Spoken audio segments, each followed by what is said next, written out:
이번 시간에는요, 우리가 이승만 정부의 정치와 관련된 사항 이렇게 한번 살펴보도록 하겠습니다.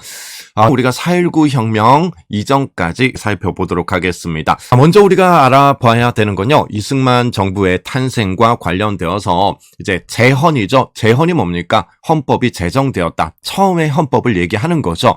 그러면 이제 재헌에 따르면 대통령 중심제다. 그 다음에 대통령과 부통령은 국회의원에서 선출을 한다라는 것, 국회 간선제, 그 다음에 4년 중임제다. 대통령의 임기는 이게 재헌의 내용이 되겠습니다. 자, 그런데 이승만 정부에서 요게 바뀌어요. 국회 간선제를요, 바꾸는 개헌을 단행하게 됩니다. 그 개헌을 뭐라 불러요? 이승만 정부에서 개헌이 두 차례 일어나게 되는데 이 국회 간선제를 바꾸는 개헌이 발췌 개헌이 되겠죠. 그러면서 국민 직선제로 바뀌게 된다라는 것. 자, 그리고 또 한 차례 개헌이 일어나게 되는데 그게 4년 중임제를 철폐하는 거죠. 이 개헌을 우리는 4.4.5입 개헌이라고 얘기를 합니다. 그래서 발췌 개헌과 4.4.5입 개헌을 중심으로 한번 정리해 보도록 할게요. 먼저 1948년입니다. 국회에서 재헌에 따라서 대통령으로 선출이 됩니다. 4년 중임 국회 간선제였죠. 국회의원들을 뽑아놨더니 지들이 선출을 해버린 게 초대 대통령이 되겠는데, 그러면서 이승만 대통령이 초대 대통령으로 당선이 되는데요. 자, 여러분들 이 표는 처음 보셨을 겁니다. 당시 국회에 입후보했던 대통령 후보들이 되겠습니다. 이승만, 김구, 안재홍, 서재필. 자, 이승만이야 뭐 다 아시는 거고요. 김구는 임시정부의 주석이었죠. 그리고 해방 이후에 한국 독립당을 이끌었던 남북협상팀 중에 한 명이 되겠고요. 그 다음에 안재홍이 있죠. 이 안재홍은 좌우합작 운동에서 민정장관을 지냈던 사람이고요. 뜬금없죠. 서재필. 예, 뜬금없습니다. 저도 이거 보고 놀랐어요. 서재필이 왔었구나. 자, 그러면서 이 국회의원 다수가 친이승만 계열 혹은 독촉회 계열이었기 때문에 이승만이 180표로 압도적으로 당선이 되어서 초대 대통령이 되었다. 이게 1948년이고요. 그러면서 이제 국회에서 부통령도 당선이 됩니다. 이시영이 되겠습니다. 이시영. 그래서 이승만, 이시영 이렇게 기억하시면 되겠고요. 자, 그런데 이렇게 국회에서 당선이 된 이승만 정권에 위기가 생겨나게 됩니다. 1950년이 되면서 2대 총선이 벌어지게 되죠. 국회의원 선거. 이때 반 이승만 세력의 약진, 한마디로 무소속 의원들, 다른 말로 남북협상팀 의원들이 대거 당선이 됩니다. 자, 이런 상황 속에서 국회에서 대통령을 또 선출하게 된다면 당선될 가능성이 적다. 그러면서 개헌을 단행하게 되죠. 그게 1952년이 된다라는 것. 1952년 그 유명한 발췌 개헌이 나타나게 됩니다. 자, 그러면 이 발췌 개헌의 핵심적인 내용을 볼게요. 내용은 그렇습니다. 국민 직선제가 되겠죠. 당시는 1952년이니까 6.25 전쟁 중이에요. 부산을 임시 수도로 삼았던 시기가 되겠습니다. 그러면서 직선제로 개헌을 하고요. 또 하나 기억하셔야 되는 것은요, 양원제 시스템이 되겠습니다. 국회의원을 두 개로 나누는 거죠. 자, 미국식이 있죠. 상원, 하원. 영국식도 상원, 하원. 이런 식으로 나누게 되는데, 우리나라는 참의원과 민의원으로 나누게 돼요. 허나, 규정만 있고 시행되진 않습니다. 자, 그러면서 발췌 개헌에서 직선제 개헌안이 단행이 되는데, 그러면 야당 의원들은 어떻게 했을까요? 물론 이승만 대통령은요, 2대 국회 선거가 끝난 직후 자유당을 만들기도 합니다. 자유당 외에는 다 야당이 되겠죠. 자, 그러면서 이제 이 발췌 개헌안에 대해서 야당 의원들이 크게 반발을 하게 됩니다. 그럼 어떻게 해버렸다고요? 그 야당 의원들을 보세요. 이 사진. 이 사진을 보시면 나올 겁니다. 이건 뭐 하는 사진 같습니까? 국회에 출근하는 국회의원들요, 데려가 버리는 거예요. 헌병들이 끌고 가버리는 거예요. 자, 이런 식으로 탄압을 하게 되면서 결국 발췌 개헌을 통과시키면서 대통령에 또 당선이 된다라는 거죠. 아예 버스 태워서 옆에 다 헌병들이에요. 이게 발췌 개헌과 관련된 내용인데요. 자, 여러분들 이 사건에 다른 이름이 있어요.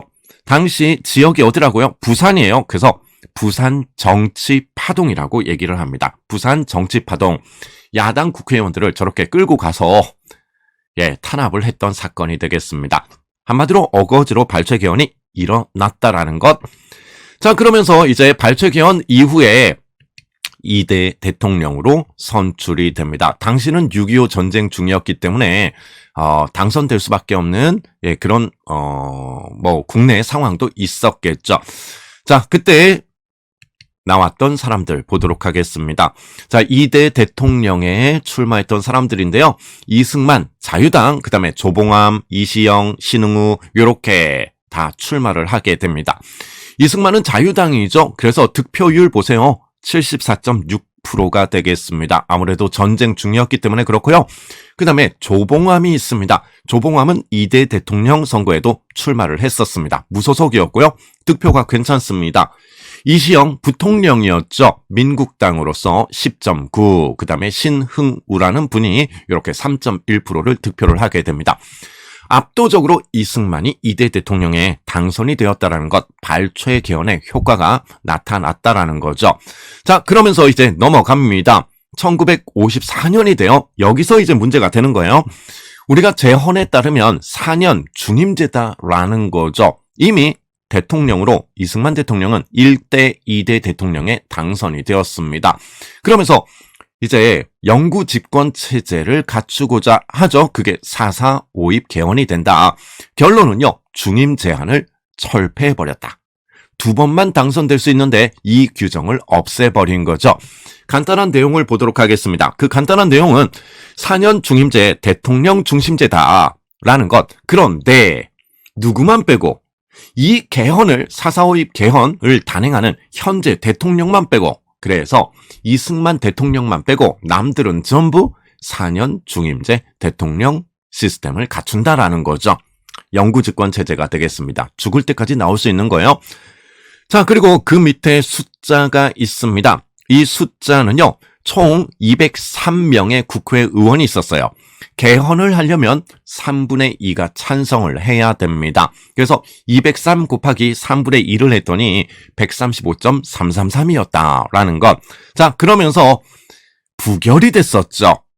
왜? 135표가 찬성표를 던졌기 때문에 0.3표가 모자라서 이 개헌안이 부결이 되었지만 짜잔하고 수학자가 등장을 하면서 세상에 0.3명이 어딨냐. 그래서 4.4.5입 4 밑에는 내리고 5 이상은 올린다라고 하면서 결론은 가결을 시켜버리게 된다.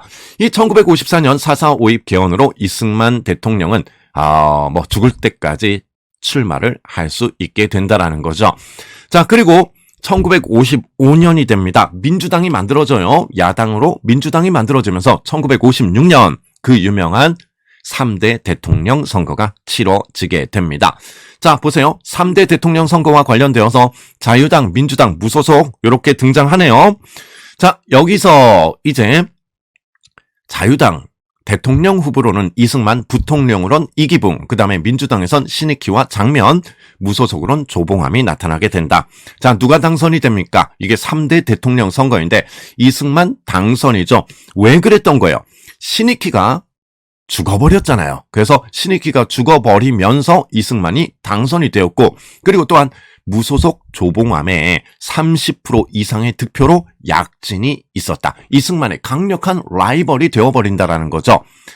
자, 그리고 이제 부통령입니다. 부통령은 장면이 당선이 되었다. 장면 민주당. 이게 1956년 3대 대통령 선거가 되겠습니다. 신익희의 죽음으로 이승만이 당선이 되었고 조봉암에 약진이 있었다라는 것. 자, 그러면 이 3대 대통령 선거와 관련된 내용 조금 들여다볼까요? 자, 보도록 하겠습니다. 자, 여러분들, 이게 3대 대선에 관련된 사진 자료가 되겠습니다. 하나씩 보도록 할게요. 3대 대선. 자, 위에 보이시죠?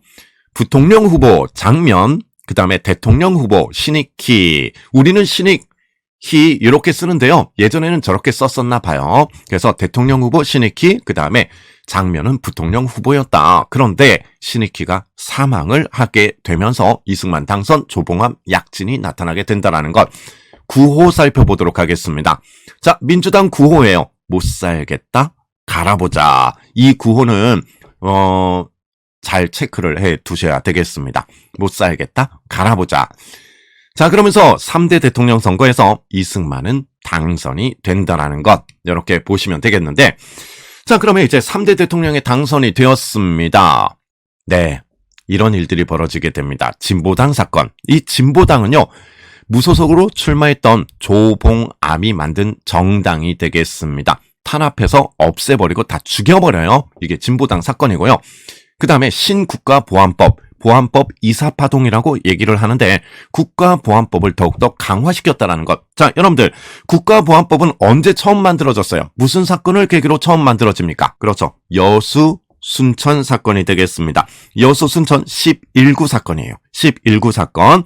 그때 국가보안법이 만들어지고, 그리고 여기서 3대 대통령 시기에 신국가보안법이 만들어진다라는 것. 자, 그러면서 신국가보안법 이사파동이 일어나게 되었고요. 이를 비판하는 경향신문을 폐간시켜 버리게 된다라는 것. 자, 요 자료 좀 보도록 하겠습니다.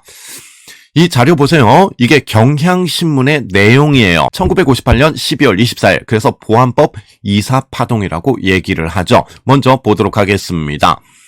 자, 한자 제가 해석해 놨습니다. 국가보안법 폭력으로 통과. 무슨 신문이라고요? 경향신문이에요. 폭력으로 통과. 자, 그리고 옆에 사이드로 넘어가면요.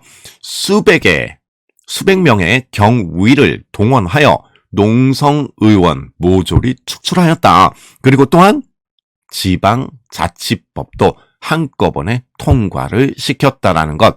네.